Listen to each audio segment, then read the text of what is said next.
Welcome to The Way Out is Through, episode 23, part of my daily video series of thoughts, ideas, and reflections of things that keep me going each day. Today, facing your fears and going ahead even when you're not sure if you should. One of the most common questions I get, and I get it about every other day, possibly every day, is, should I speak? I'm really afraid about talking about my story because someone might look at me bad, or people are going to judge me, and should I come forward with it? Or I really want to move forward, how do I do that? And it's a common refrain, you're going to hear it in a lot of videos. I just tell them, just keep going.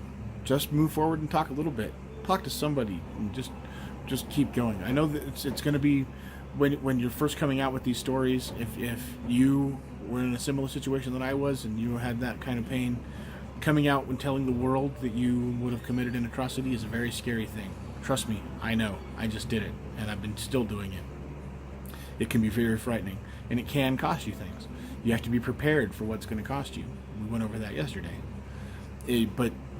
What you're going to gain from it is just immeasurable. So all these thousands of responses that have come to me, just imagine what they can inspire when they talk, because I wasn't afraid of any of this. I didn't have any fear of coming out and talking about it.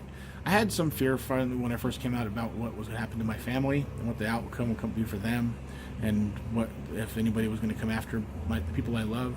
But I never had any fear of it for myself. I didn't have any fear of people judging me because they already judged me my whole life. They just judged me to be bad. So it surprised me when they started judging me to be good, but I wasn't afraid of any of it. So imagine, if I inspired everybody to come and talk to me, imagine what you could inspire if you're facing your fears. Like a friend of mine who was sexually abused as a kid and was forced to sexually abuse their siblings. Does that make them a monster?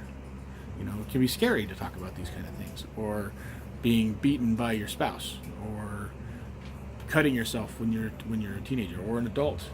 Some adults still do it too. This can be really scary to talk about that. So how do you do it?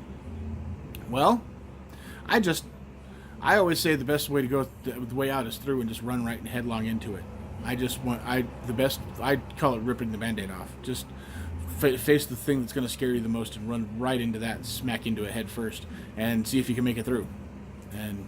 But I have the benefit of not really ever having much fear of it, like I said. So I'm not sure, honestly. It's a very common question.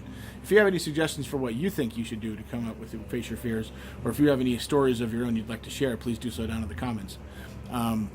Yeah, it's been one of those days where I've been kind of indecisive. So thank you all for your love and support. Please like, share, and subscribe. Over there, look, there's the most beautiful woman in the world. You just happened to catch her. She just got out of the shower. That's my gorgeous wife. That's my Becky, and that's my gorgeous queen. I love her to death. So, as always,